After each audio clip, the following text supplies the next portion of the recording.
Good morning, everyone.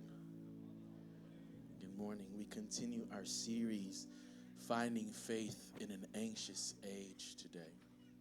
And last week we looked at this concept of finding faith through the life of Daniel. And today we want to explore a bit through the life of Esther, this idea of finding the strength to believe in something greater in an age of anxiety, distraction, isolation, and disconnectedness. Two symptoms of our age. Some might talk, well, I don't really struggle with anxiety. Well, the reality is we live in an age of anxiety. That is, anxiety faces us, whether we believe we deal with it or not. We are in a more anxious age. And two of the symptoms of that is that we are connected through every piece of device that we own. We are connected to the World Wide Web. We are connected to one another, but we are incredibly disconnected to human conversation, relationship. It's easy to just go to a restaurant, and when you realize what's happening around you is that everyone is at the restaurant, and it would look like there's human interaction happening, but the reality is that they're at the restaurant, but they're somewhere else on the screen. Everyone is connected on the screen. In fact, it used to be when you were on the plane, when I traveled on the plane, it would be a great time to connect with someone, get to know someone new. But the minute you get on the plane, you get on your seat, and the first thing that you do is you pull out you're basically saying to the next person, please do not talk to me. At dinner time and at dinner tables across Australia, I am pretty sure that people are eating but connecting with someone who is not there. We are connected in our devices but disconnected to one another. And that creates anxiety. Why? Because while we are surrounded by people, we are isolated from each other. You ever felt that? Surveys done between the ages of 18 and 29 show that people are incredibly disconnected from those around them. They feel isolated. They feel lonely. This is not only studies done in Australia, but in America, in Switzerland, across the Western world. There is this pandemic of loneliness. People feel like I'm doing life by myself. And we come into places like this, we come into this place where we are surrounded by more people. But even the structure of this situation says that you're here to see one person on the stage. We're not facing each other, we're facing this stage. And then we run away immediately after this service is done, and we run away to our homes so that we can continue being isolated. All the while crying inside, I wish someone would talk to me. I find that people who come new to church, who are new to community, they go, oh, no one talked to me. And often the issue is that while you're thinking no one talked to you, the person you sat next to is also thinking, no one talked to me. We're isolated. The other symptom of this anxious age is not only are we isolated and we're disconnected, we're not having relationships with one another. We don't know how to have human interaction. We don't know how to have human relationships with each other unless it's through the screen. The second symptom is that we do not know how to redeem our time. We've only learned how to pass the time. And so we are left out of time. Always in a hurry, always rushing, always trying to figure out what to do. We are constantly running out of time because there's so many things taking our time. I won't even talking about the scrolling that happens through social media, the scrolling down and down and down. It used to be Facebook, now it's Instagram, then it's Snapchat, now it's TikTok. I mean, there's so many things I don't know how to keep up with all the things that allows us to scroll and scroll and scroll and peek into other people's lives and see surface transparency without ever actually having the connection with the person. Symptoms of our age.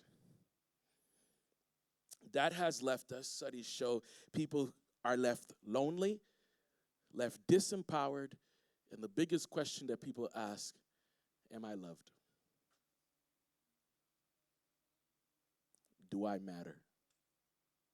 We've actually become infatuated with death. One of the most popular TV shows is 13 Reasons Why, in which suicide is romanticized. The reality is we miss that the content we're taking in is actually informing our worldview, informing what we believe and how we see life. Somebody I remember growing up as a teenager, one of those Pathfinder classes you don't listen and pay attention to. This thing caught me. This person came up and said, you know what entertainment is? It's enter, contain, in your mind meant. I was like, that is true. What we view as entertainment is actually information that's coming into our minds about how we view the world and how we see ourselves. What does it mean to be loved? What does it mean to have value? What does it mean? What does life stand for? What is the purpose of life? And the reality is we are finding our answers through Google more than through the scriptures. And so last week, we talked about the resolution for some of our anxiety is that we learn to stand on the word of God. We learn to depend and lean on God. Like Daniel, we learn to lean on God with less. I believe that when we lean on God with less, he can do more through us, with us, when we lean on him. Last week, we also launched this idea of fasting, and fasting is about getting rid of something that we love and we spend time pursuing after in order to pursue after God. It's about detoxing our lives and getting rid of the stuff that has taken up our time. As we look at through the story of Esther, there are two things that I'd love for you to learn is that if we're going to survive this age, one of the issues, one of the difficulties of isolation, the thing that we brought on is because not only are we separated through our screens, but we're separated through generations. The younger generation doesn't think that they can learn from anyone who's gone before them. And the older generation are fed up with the younger generation. And so isolation has been created because the older people go, well, they're not going to listen to me. And the younger people go, well, you have nothing to say. And one of the things we learn from the story of Esther and Mordecai is that actually the resolution, some of the remedy is building meaningful intergenerational relationships. And church is the place to do that. Building meaningful intergenerational relationships. Let's look at the relationship between Mordecai and Esther. Esther chapter 2, verse 5 to 7. It'll be on your screen soon. Esther 2, verse 5 to 7. Grace, who's on the screen now, is hating me because I forgot to give her my extra verses. So she hates me, and I want to apologize to her. I do love you, Grace. At that time, Esther chapter 2, verse 5 to 7, at that time, there was a Jewish man in the fortress of Susa, whose name was Mordecai, son of Jair. He was from the tribe of Benjamin and was a descendant of Kish and Shimei. His family had been among those who, with King Jehoiakim of Judea, had been exiled from Jerusalem to Babylon by King Nebuchadnezzar. This man had a very beautiful and lovely young cousin, Hadassah, who was also called Esther. When her father and mother died, Mordecai adopted her into his family and raised her as his own daughter. Here's the thing that we grasp here. We see Mordecai in exile, and he's been taken from his home and brought into this new place. And instead of just going at it on his own and dealing with his own issues, he has his own burdens to deal with. He realizes his younger cousin, who he's not responsible for necessarily, he takes her on as his own daughter. This isn't just a niece. This isn't his own kid. This is his cousin. He could have simply just walked away, but he decides to take on someone younger under his wing and treats her as his own daughter. He raises her and puts more into her as a child, invests in her. To the point where when she grows up, and you guys who've read the Esther story, I won't go in through it because there's so much in that book. Honestly, as I was reading the book of Esther, I'm going, this is in the Bible? This is incredible. I mean, just the way the story starts up, in this generation, we'd probably kick it out if we had a chance to take it out. I mean, the story starts off with a king who's requested the Queen Vashti, to come to his presence. She decides she doesn't want to, so there's a whole law passed in the land. She loses her throne because she decided she had a mind of her own. In the age of the Me Too movement, this would have been kicked out of the Bible. The response of the men are even more hilarious. How can we let Queen Vashti get away with this? Can you imagine if all the women hear what Queen Vashti has done? What will happen to men in the world? They won't be listened to. King, you cannot let this go down.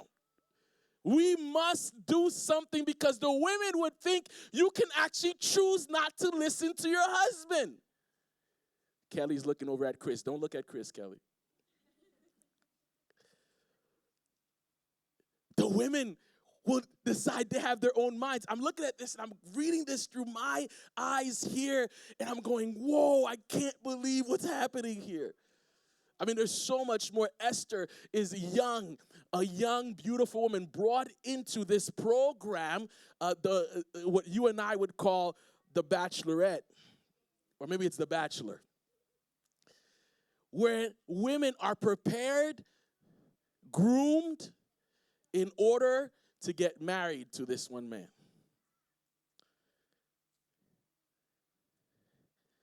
Before there was a bachelor, there was the situation with King Xerxes.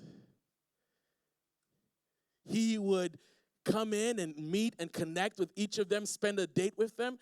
Every time I see someone watching The Bachelor, I go, how is this show popular? And the worst thing is it's popular among women. I'm going, you guys would never date a guy who's dating 20 other girls at the same time. Never. In real life. But yet we're going, oh my gosh, he really loves her. This is what's happening in the book of Esther. This is what's happening. And she's young. But through that process, through this normal, everyday life that's happening, something incredible happens. Something amazing happens. And it is a result of her relationship with Mordecai. I think one of the most powerful things that we see in the book of Esther is Esther's relationship with Mordecai. In Esther chapter 2, verse 10 to 11, you see it says, Esther had not told anyone of her nationality and family background because Mordecai had directed her not to do so. Every day, Mordecai would take a walk near the courtyard of the harem to find out about Esther and what was happening to her. Listen, do you see this intense mentoring that's happening? He's giving her advice. She's actually listening to it. But she's listening to it. Watch this, watch this, watch this. Here's the problem that we have. I come from an age, this is me, I come from a background and I come from a culture that it doesn't matter if I know the older person talking to me, I ought to listen to them. That's my culture, my background. In fact, any older person could make sure I get a talk from my mama. If they happen to say something to me and I decide I'm not going to listen, I will hear about it later. And there was a time that the world was like that. There was a time when just because I was older than you, you had to listen to me. But the world we live in now is no longer like that. You have to prove your worth before I can listen to you. But here, even in this story that you see that's happening, Mordecai and Esther, Mordecai is not just telling Esther what to do. He has invested time in her life. Not only is she listening to him, but look what it says. It says every day Mordecai would take a walk near the courtyard to find out about Esther and what was happening to her. He had a consistent, constant care and concern for her life. It wasn't just a one-off advice. It was an intense mentoring.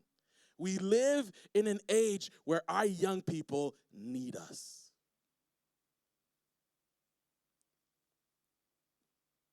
And if we're going to survive this age of anxiety, we have to learn to invest in those that are coming after us. We have to learn to invest in those that are coming after us. Mordecai takes the time to go by the courtyard each day. Esther chapter 2, verse 20. Esther continued to keep her family background and the nationality a secret. She was still following Mordecai's directions, just as she did when she lived in his home. The relationship was one where the older generation was investing, caring, nurturing, and the younger generation, because of being a recipient of that love, said, I hear you, I'll follow you, I'll heed your advice. The problem today is that we all think we know better. Here's the thing. We cannot change the world outside, but we can surely change what happens in here. In our church, in this community, this ought to be a community where we are nurturing younger generations, and the younger generations are heeding advice as a result of being recipients of nurture, caring, and mentoring. Why? Because there's gonna come a point in your life as a young person where Google won't have answers for you. There's gonna be a point in your life where you are not gonna figure out, you won't be able to figure out what's happening. It's so interesting. I called one of my mentors back in the U.S. and I said, here's what's happening at the church. Here's what's going on, and they're doing this, and this is happening, and I don't know what to do, and he said, and I thought he was going to just tell me all these awesome things, and I thought he was going to hear my pain, and I'm going, yeah, this is the person that's going to understand what I'm going through. And he goes, sounds like ministry.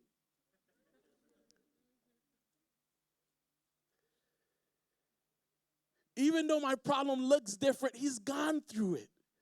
He's been there. He's pastored for so long. Everything I was sharing with him, he goes, yep, that sounds right. And did they do this? Yep, and they did, yep. He knew exactly what I was going through. He was never at our church because he's been through it already. There are so many times in my life I do things amazingly simply because I followed the advice of someone older than me. And people go, oh, that was very wise of you. I cheated. I had no clue what to do. But I trusted people who I see following after God. And here's the thing. There's something to be said. We live in an age of individualism where we think we can do Christianity alone. There's something to be said about piggybacking on someone else's faith. Here is what Esther does. If you look at this story, Esther does not have faith. Esther is not the person going, I'm going to do this and I'm going to take a stand. Esther is simply listening to the advice of Mordecai. And it's not until later in the story, because of the result of her mentoring, that she goes, you know what? I'm going to try this thing. And the reality is a lot of us struggle with our faith. We struggle with believing in God because we think we can do this on our own. We think we can go through the stories on our own. And the difficulty that happens is because a lot of us older folks, I'm both young and old. Notice I'm us in both statements. A lot of us older folks, we have ceased to tell the stories of how God has brought us through. We are no longer sharing what God did in our lives. We are not taking the time to pour into the next generation, because we've basically written them off as they won't listen anyway. But look what happens in the story when Esther has decided maybe it's not best to listen to Mordecai's advice. Esther chapter 4. Let's read it through. 4 verse 1 through 4. We're going to try to read the whole thing. We'll stop every now and again. Esther 4. Let's look at Esther 4 verse 1 through 4.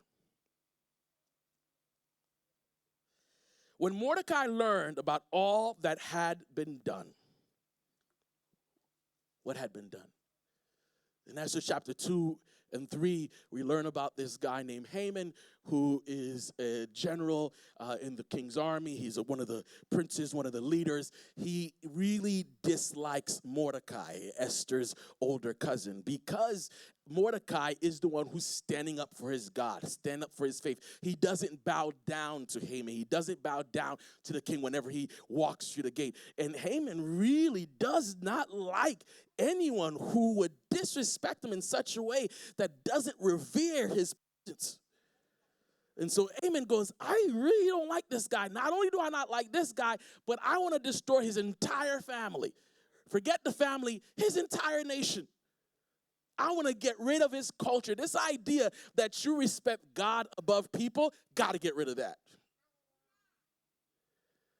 And so Haman, with the permission of the king, has declared a day in which the Jewish nation will be annihilated, destroyed, eradicated. And news has gotten to Mordecai. So he puts on burlap and ashes and went out into the city, crying with a loud and bitter wail. He went as far as the gate of the palace, for no one was allowed to enter the palace gate while wearing clothes of mourning. And as news of the king's decree reached all the provinces, there was great mourning among the Jews. They fasted, wept, and wailed, and many people lay in burlap and ashes. When Queen Esther's maids and eunuchs came and told her about Mordecai, she was deeply distressed. She sent clothing to him to replace the burlap, but he refused it. So Mordecai hears about this news.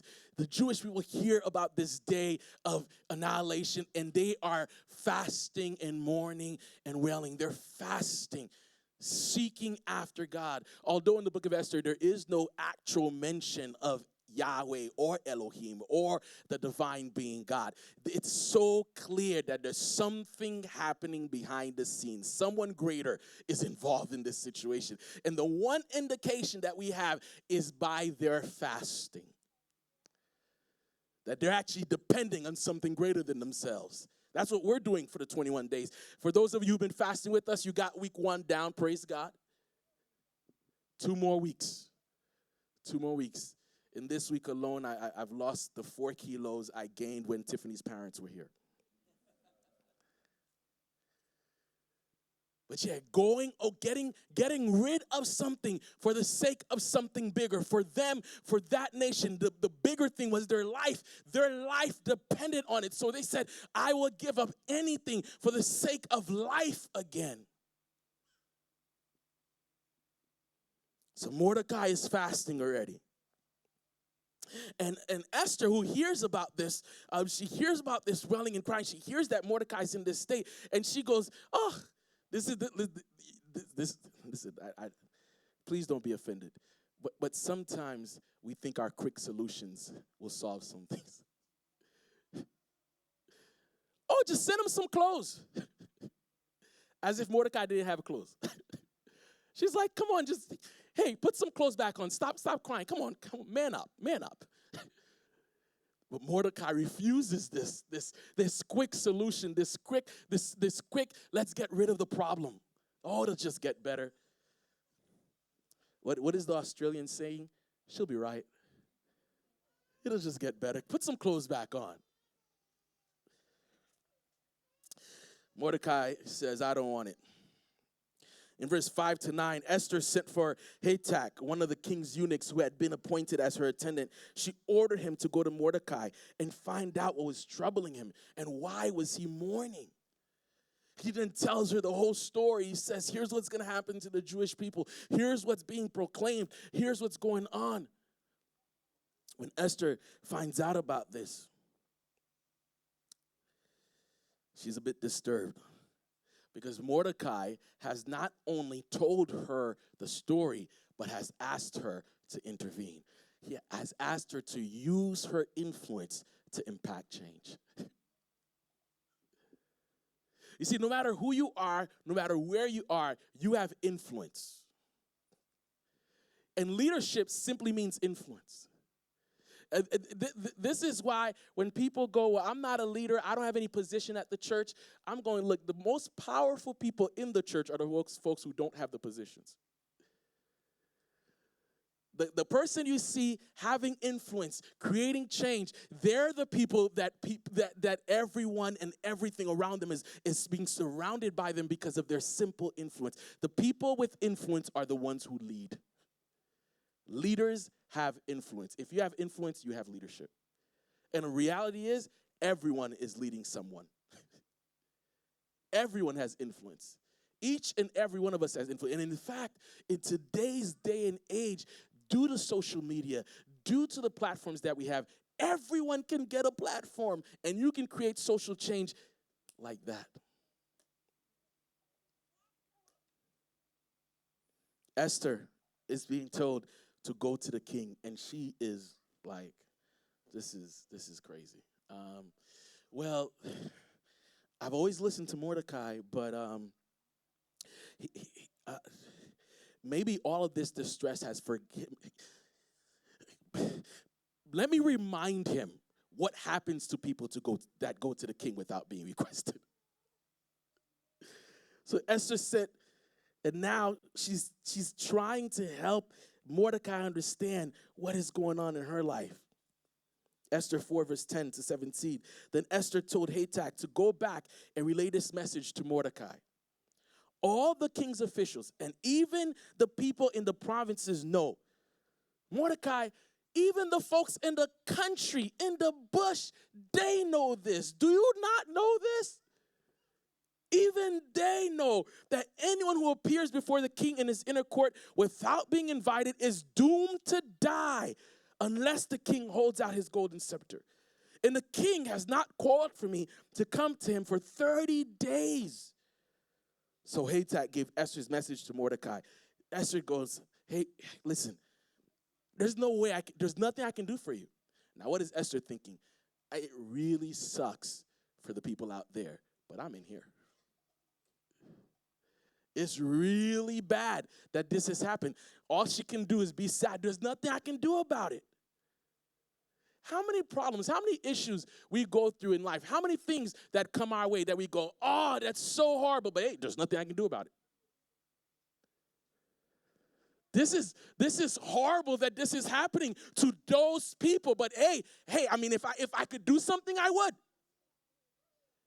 And when we say if I could do something, I would, it means if it's not an inconvenience, if I won't lose my job, if I won't lose my position, if I won't lose my status, and if there's no consequence to me, then I would do something about it.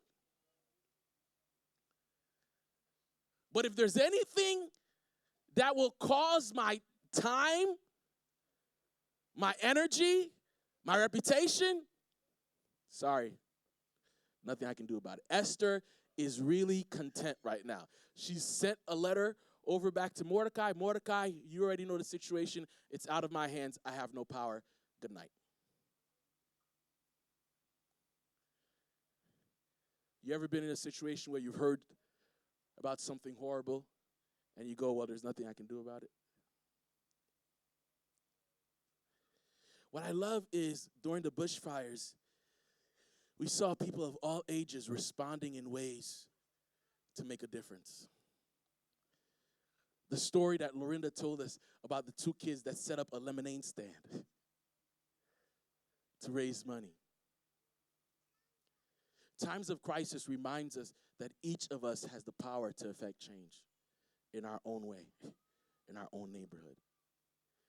But we have a temptation to simply say, there's nothing I can do about it. It's out of my hands. But look what Mordecai says. Mordecai basically says to Esther,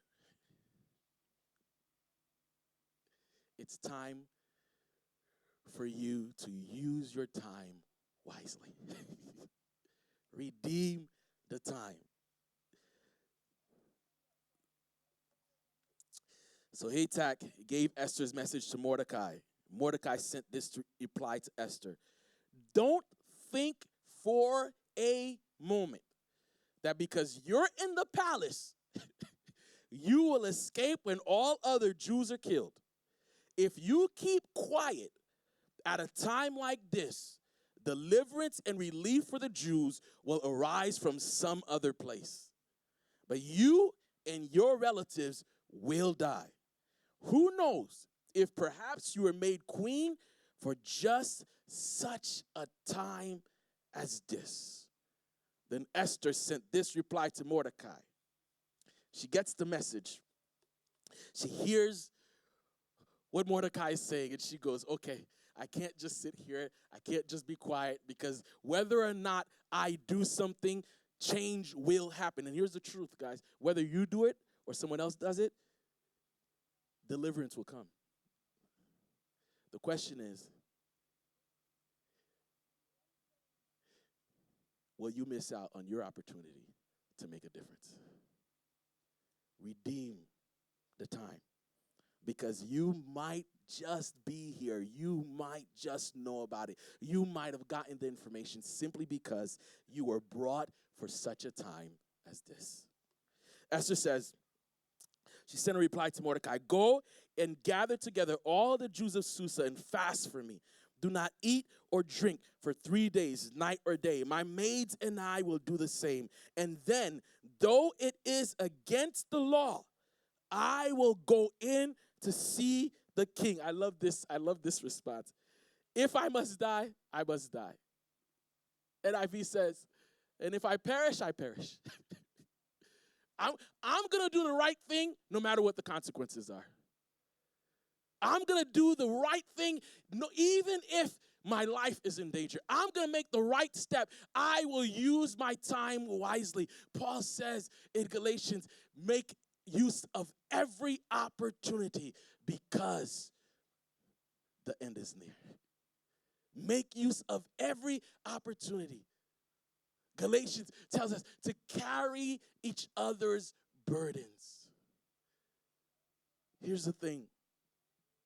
In an age when there's so much things taking our time, here's what I want you to do. Consider taking the time to listen to someone else's issues. In an age when everything is grasping for our time, perhaps it's time for us to take the time to make an impact through our influence. What Esther does is she puts her own life on the line. She puts her own time by simply listening to Mordecai, returning back to Mordecai what Mordecai had done for her. The investment of time that he had taken on her, she returns the favor by taking the time to listen. And as a result of listening to what's going on, she says, my influence can do this. Here's what I can do. I can just go see the king. But she doesn't do it alone. She does not do it in isolation. She says, I'm going to fast, but you tell everyone, fast with me, fast for me, myself, my attendants, those people I have influence over. I'm going to make them fast with me too. I'm not going to do this alone. Here's the thing. All around us, there are people who are carrying heavy burdens.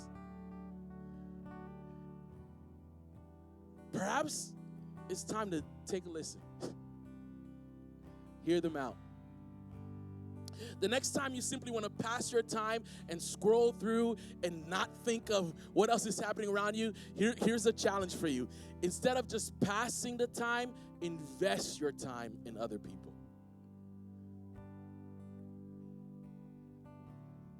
Instead of simply passing the time and wasting time, invest your time in others.